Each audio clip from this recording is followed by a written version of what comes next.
आप सभी को रवि का राम राम, नमस्ते और जय जोहार। दोस्तों, आप सभी का मेरे मजाक मजाक चैनल में स्वागत है। जैसे कि आप लोग को पता ही होगा कि मैं चित्रकला आधारित शिक्षा पद्धति पे कुछ बात कर रहा हूँ। तो आज का मेरा शीर्षक है संभावनाओं को पहचानें। संभावनाओं को पहचाने। हम सभी पेरेंट्स से गलती हो जा रही है कि हम बच्चों के टैलेंट के हिसाब से जो संभावना बनती है उसको हम पहचान नहीं पाते और उनको दूसरे रास्ते पे ले जा लेते हैं हम अपनी समझ से। और बच्चा भी समझ नहीं पाता, उनको भी लगता है कि हमारे माता पिता हमारे हित के लिए ही चाह रहे हैं, तो हम उसी रास्ते पे चलें जिसमें हमारे मम्मी पापा बोल रहे हैं या टीचर बोल रहे हैं या शिक्षक बोल रहे हैं या फिर और कोई हमारे बड़े बुजुर्ग बोल रहे हैं। तो असल में होता क्या है कि हमको एकदम पारखी नज़र रखनी है अपने बच्चों के ऊपर और उनके अंदर असीम संभावनाएं छिपी हुई है अलग अलग क्षेत्रों में, उसको पहचानना है। तो इसमें होता क्या है कि जैसे एग्जाम्पल के तौर में मैं बहुत 4-5 ऐसे घटना बताऊंगा। तो हर बच्चे के साथ अलग अलग घटना घट सकती है, तो वो हमारे टैलेंट के ऊपर डिपेंड करेगा कि हम किस हद तक बच्चों की क्षमताओं के हिसाब से संभावनाओं को पहचान पा रहे हैं। कि होता क्या है, बच्चों को हम लोग खिलौना ला के देते हैं। अब खिलौना ला के देते हैं तो या तो वो खिलौना खेलते खेलते अपने आप टूटेगा या तो फिर बच्चा उसको जानबूझ के तोड़ेगा। तो अगर खिलौना अपने आप टूट जाता है तो कोई परेशानी की कोई बात ही नहीं है कि वो खिलौना है खेलते खेलते टूट गया। लेकिन बच्चा उसको अगर अपने आप तोड़ रहा है तो हम लोग क्या समझ बैठते हैं कि बच्चा बहुत बदमाशी कर रहा है, नए नए खिलौनों को तोड़ डालता है, अब इसके लिए खिलौना नहीं खरीदना है, अब इसको कहीं बाज़ार नहीं ले जाएंगे, मार्केट नहीं ले जाएंगे। जीत करके खिलौना तो खरीदवा लेता है लेकिन खिलौना को घर ला के तोड़ डालता है। यहाँ हम लोगों की गलती हो जाती है और हमको समझना है कि बच्चा जिज्ञासु है, वो जानना चाह रहा है कि खिलौने के अंदर क्या है और वो खिलौना तोड़ नहीं रहा है। वो जानने की कोशिश कर रहा है कि ये खिलौना एक्चुअल में बना कैसे है। और बहुत मुमकिन है कि अगर खिलौना को अगर तोड़ लेता है और अंदर की बारीकियों को समझ लेता है तो बहुत मुमकिन है, एक संभावना बनती है कि वो आगे चल के वो उस खिलौने के हिसाब से कुछ ऐसा बड़ा काम कर डाले जिसके बारे में हम लोग सोच ही नहीं पाए। ये तो एक सिंपल सी घटना हो गई। और भी संभावनाएं बनती है, हर उम्र के बच्चों के साथ संभावनाएं बनती है, उसको अपने को पहचानना है।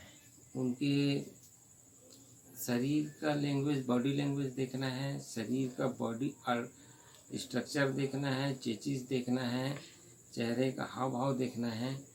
और एक जैसे गुरु द्रोण के बारे में आप लोग तो जानते ही होंगे कि उन्होंने 5 पांडवों को ही नहीं, कौरवों को भी और भी अन्य लोगों को भी,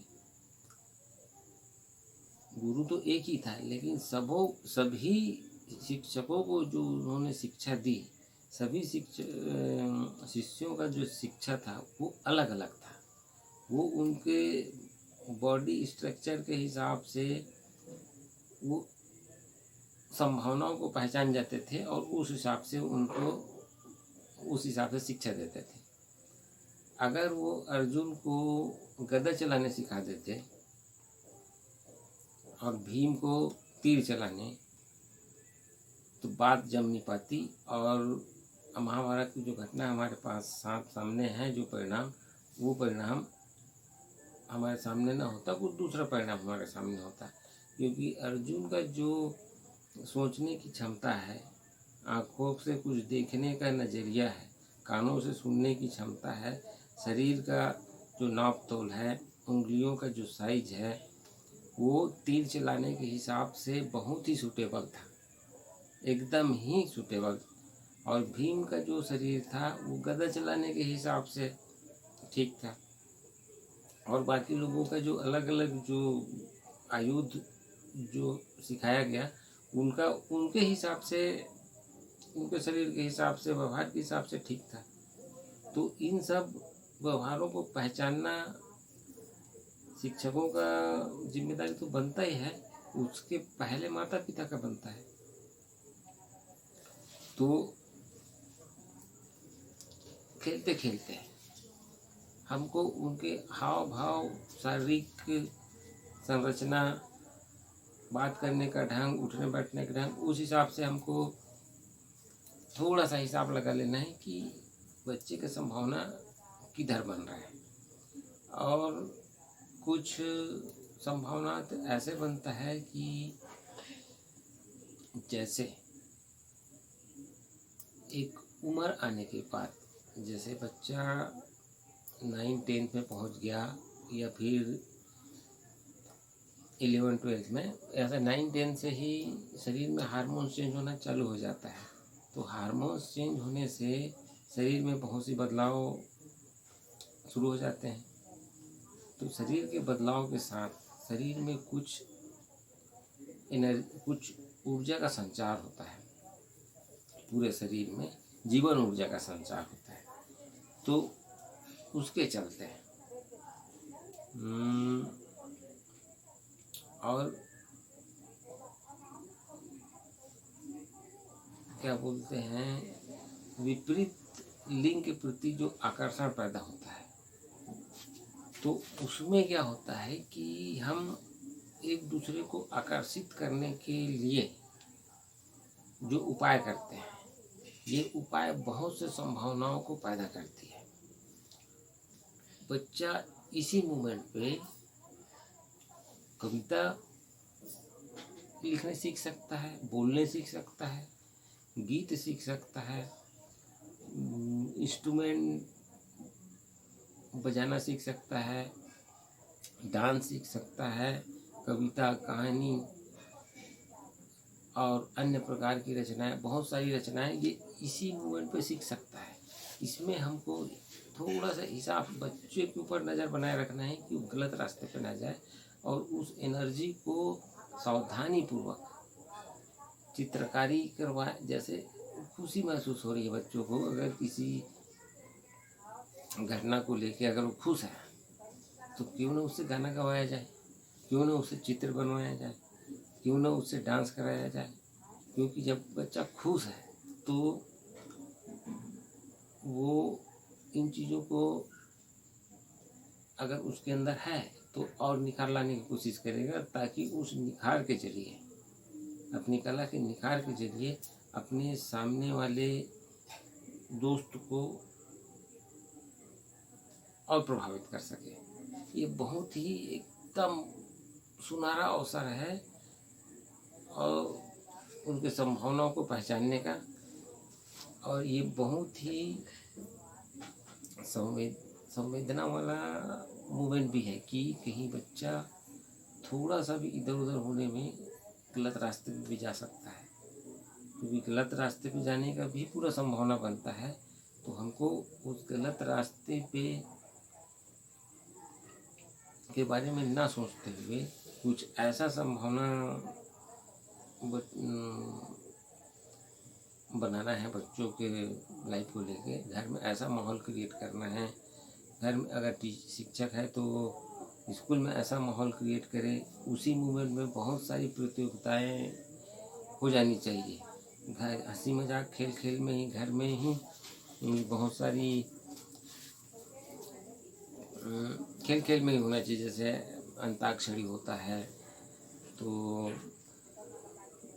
घर में ही डांस करवा दे, 2 बच्चों को लेके, 3 बच्चों को लेके, मतलब प्रतिद्वंदिता ना रहे, बस डांस करवा दे कि कौन कैसे कर डांस करता है, चलो देखते हैं। तो कौन कैसे गाना गाता है, चलो देखते हैं। तो कौन कैसे कविता लिखता है, तो एक दिन दूसरा कुछ करा दिए तो एक दिन दूसरा कुछ करा दिए। तो इस मोमेंट को, इस एनर्जी को हम फालतू में बेवजह ही इधर उधर बर्बाद न होने दें। ये बहुत ही सुनहरा मौका है और यहाँ संभावना बनती है कि, और इसी मोमेंट को हम लोग गलत समझ जाते हैं कि बच्चा बिगड़ रहा है, अब संभालना पड़ेगा, और ऐसी बंदिशें लगा देते हैं, ऐसा बंदिशें लगा देते हैं कि वो बच्चा सही में ही विद्रोही हो जाता है, क्योंकि उसके पास ऊर्जा का स्रोत आया हुआ है, वो किसी का कहना मानेगा नहीं अभी। मतलब जीवन ऊर्जा इस कदर उसको अंदर प्रवाहित हो रहा है कि तो इस उम्र में वो किसी का नहीं सुनेगा। अगर वो उसको आप हिसाब से एकदम संतुलित, अगर अलग अलग विधाओं से जोड़कर उनको रखा जाए, ज़बरदस्ती थोपना नहीं है। अगर बच्चा नहीं करना चाह रहा है किसी चीज़ को तो नहीं कराना है, किसी दूसरी तरफ मतलब हर संभावनाओं को उसके सामने प्रस्तुत कर देना है। मतलब ऐसे संभावनाओं को जिंदा ही रखना है कि ये नहीं तो चलो कुछ दूसरा नहीं तो दूसरा हो सकता है। उसका दौड़ने का मन कर रहा हो सकता है उसको गेम खेलने का मन है, हो सकता है उसको क्रिकेट खेलने का मन हो सकता है अब क्रिकेट खेलने का मन है, ज़बरदस्ती डांस कराएंगे तो भी बेकार है। तो हमको बारीक से बारीक चीज़ को एकदम ध्यान देना है, क्योंकि हर बच्चा यूनिक है और हम अपने हिसाब से सोचते हैं कि जैसे मैं सोचता हूँ कि मैं चित्रकार हूँ तो मेरा बच्चा भी चित्रकार बने और चित्रकारी के जरिए सब चीज़ उसको वो पता चल जाए। तो जो चित्रकारी है वो बहुत ही अद्भुत चीज़ है, एक तो एकदम फैक्ट है। लेकिन कोई ज़रूरी नहीं है कि हर बच्चा चित्र बनाना चाहे, लेकिन फिर भी कोशिश ये करना है कि अगर हमको समझ में नहीं आ रहा है कि बच्चा किस लाइन रास्ते पे जा रहा है, तो हम चित्रकारी की मदद ले सकते हैं। और एक संभावना और ये बनती है कि मैंने देखा है कि एग्ज़ाम में जो बच्चा साल भर जो पढ़ाई नहीं किया है वो क्या करता है, नकल मार मार के वो अपने क्वेश्चन के आंसर को लिखना चाहता है। वो नकल हम और उसको जैसे पकड़ाता है वो, हम उसको पनिशमेंट दे देते हैं। तो पनिशमेंट दे देते हैं तो वो बच्चा और विद्रोही हो जाता है और पढ़ाई से जी चुराता है। हम कभी जानने की कोशिश नहीं की कि वो नकल क्यों मार रहे हैं, हम सिर्फ उसको ब्लेम करते हैं, डांटते हैं, मार भी पड़ती है कि साल भर तो पढ़ाई नहीं किया और अभी नकल मार रहे हैं। तो वहाँ एक संभावना ये बनती है कि बच्चा साल भर पढ़ाई तो नहीं किया है लेकिन अभी नकल क्यों मार रहा है। नकल इसलिए मार रहा है क्योंकि नकल मार के वो अपने परिवार वालों को, अपने दोस्तों को, अपने शिक्षकों को, अपने माता पिता को ये साबित करना चाहता है कि मैं बेईमानी नहीं किया है, मैं पढ़ाई किया हूँ और मैं पास हो गया। मतलब वो अगर उसको सही मार्गदर्शन मिल जाए तो वो बेईमानी छोड़ के ईमानदारी के रास्ते पे आ सकता है, क्योंकि उसको साबित करना है कि वो अच्छा बच्चा है, इसीलिए वो नकल मार रहा है। अगर उसको साबित नहीं करना रहता कि मैं अच्छा बच्चा नहीं हूँ तो वो नकल नहीं मारता, वो तो बिना ही नकल मारे फेल हो जाएगा, और फेल हो गया मतलब उसको कोई मतलब ही नहीं है पढ़ने का। जब वो नकल मार रहा है मतलब उसको पास होना है, और पास होना है मतलब उसको साबित करना है कि मैं अच्छा बच्चा हूँ। तो जब साबित करना है अच्छा बच्चा हूँ तो उसको अच्छा बच्चा बनाया जा सकता है। यहाँ एक संभावना बनती है कि जो बच्चा नकल कर रहा है उसको हम अच्छे मार्गदर्शन से अच्छे रास्ते पर हम ला सकते हैं।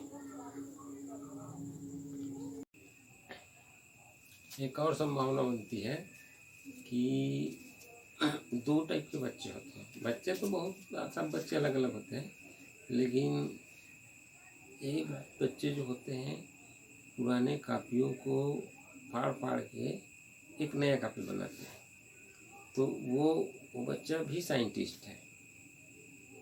जो पुराने कापियों के खाली पेज को, कोरा पेज को फाड़ फाड़ के जो सिलाई करके जो नया कापी बना रहे हैं, वो बच्चे साइंटिस्ट हैं। और एक बच्चे वो हैं जो नए कॉपी के पेज को फाड़ फाड़ के हवाई जहाज बना के उड़ा रहे हैं।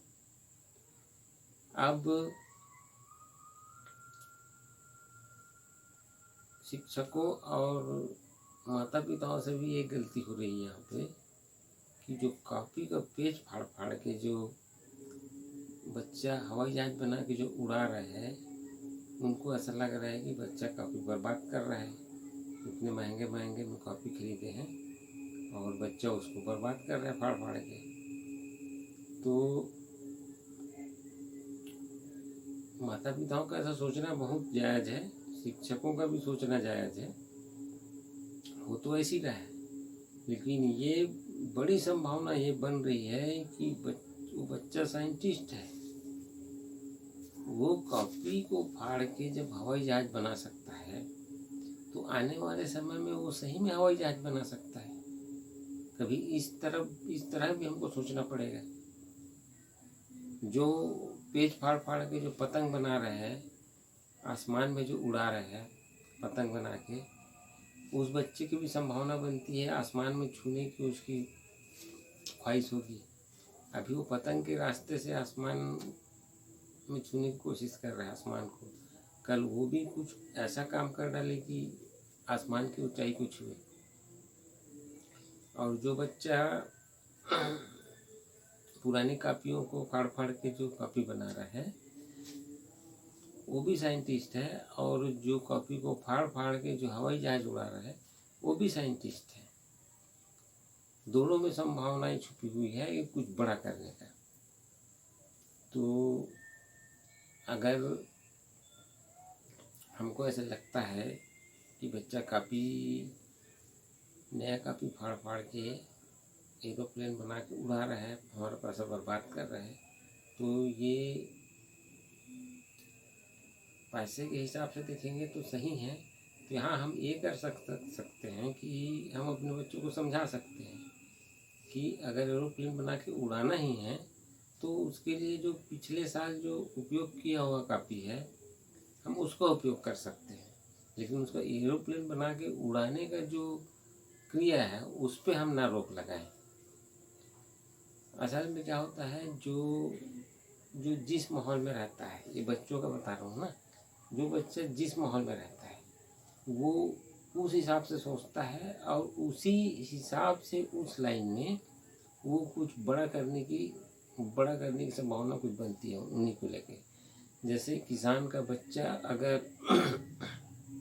कुछ बड़ा करता है, तो ट्रैक्टर के क्षेत्र में ट्रैक्टर बना सकता है, वो कृषि से संबंधित बहुत सारे औजार बना सकता है। और जो बड़े बिजनेसमैन जिनके माता पिता बहुत पैसा वाले हैं, उनके साथ ये संभावना बनती है कि वो बच्चा अभी तो एरोप्लेन कागज़ से बना के उड़ा रहा है, आने वाले समय में हो सकता है कोई अब्दुल कलाम सर जैसे कोई मिसाइल बनाए और कोई कुछ अलग तरीके से खोज कर डाले। तो संभावनाएं दोनों तरफ बनती है। तो गरीब और अमीर का भेद भी बिल्कुल ना रखें, छोटे और बड़े का भी भेद बिल्कुल नहीं रखें, क्योंकि दोनों तरफ संभावनाएं बनती हैं कुछ नया करने का। जब मैं स्कूल में आर्ट टीचर था, तो वहाँ पे क्लास ओवर होने के बाद आर्ट क्लास लगता था। तो उस आर्ट क्लास में बहुत से बच्चे आते थे। तो वो बच्चे आर्ट क्लास आ तो जाते थे, लेकिन कुछ बच्चों को छोड़ के मुझे लगता था कि वो यूं ही ज़बरदस्ती में यहाँ आ गए हैं, उनमें कुछ इंटरेस्ट है नहीं चित्रकारी में। बाकी जगहों से बाकी जगहों से आर्ट क्लास में वो लोग सुरक्षित महसूस करते थे अपने आप को। जैसे फील्ड में दौड़ना नहीं है, या शरीर पहले से कमज़ोर है, या तो फिर बाकी लोगों को फेस नहीं करना है, अंदर से डरे हुए हैं, तो अपने आर्ट क्लास में आके बैठ गए चुपचाप और एक जगह बैठ के ड्राइंग करते रहे, इस हिसाब से भी आते थे। हालांकि आर्ट में उनका इंटरेस्ट था नहीं, लेकिन आ जाते थे। तो जब मुझे ऐसा लगा कि उनको ज़बरदस्ती ये सब कराना ठीक नहीं है तो अगर चाहता तो मैं, होता क्या, प्राइवेट स्कूल में रिजल्ट भी देना रहता है, तो रिजल्ट देने के हिसाब से उनको मैं कुछ भी करा के अपना रिजल्ट दिखा सकता था। लेकिन ये बच्चों के साथ बेईमानी हो जाता है। तो फिर मैं क्या सोचा कि एक तरकीब निकाला कि बच्चे एक दिन मेरे हिसाब से आर्ट करते थे, एक दिन अपने हिसाब से आर्ट करते थे, और एक दिन अब चित्रकारी तो हो गया 2 दिन, और बाकी के जो दिन थे उन दिनों को मैं अलग अलग कलाओं में बांट दिया था। कि एक दिन बच्चे कविता लिख के लाएंगे और अपनी कविता पाठ करेंगे, एक दिन बच्चे अपने अपनी पसंद का गाना गाएंगे, एक दिन बच्चे अपने अपने फेवरेट गाने में डांस करके दिखाएंगे, तो एक दिन कुछ, एक दिन अभिनय करके दिखाएंगे, ताकि मेरे को पहचानना था कि सब बच्चों का टैलेंट एक्चुअल में है कहाँ। तो ताकि उनके टैलेंट के हिसाब से मैं उनको वहाँ भेज सकूँ। तो चित्रकारी में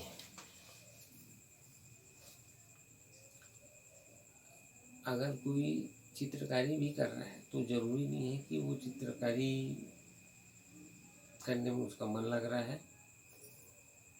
अपने को वहाँ भी तलाश करना है कि ये कहीं बहुत से लोगों को फेस करने में डर तो नहीं रहा है वो बच्चा बाहर निकलने से।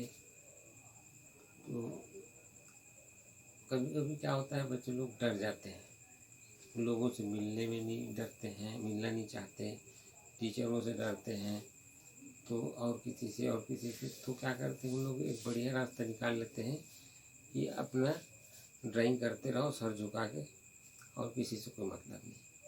ये भी एक ज़बरदस्ती टाइप का है, इसको भी ध्यान देना है कि चित्रकारी, हालांकि उस चित्रकारी में उसका हिम्मत हम बढ़ा सकते हैं, लेकिन उसके लिए हमको पैनी नज़र रखना पड़ेगा।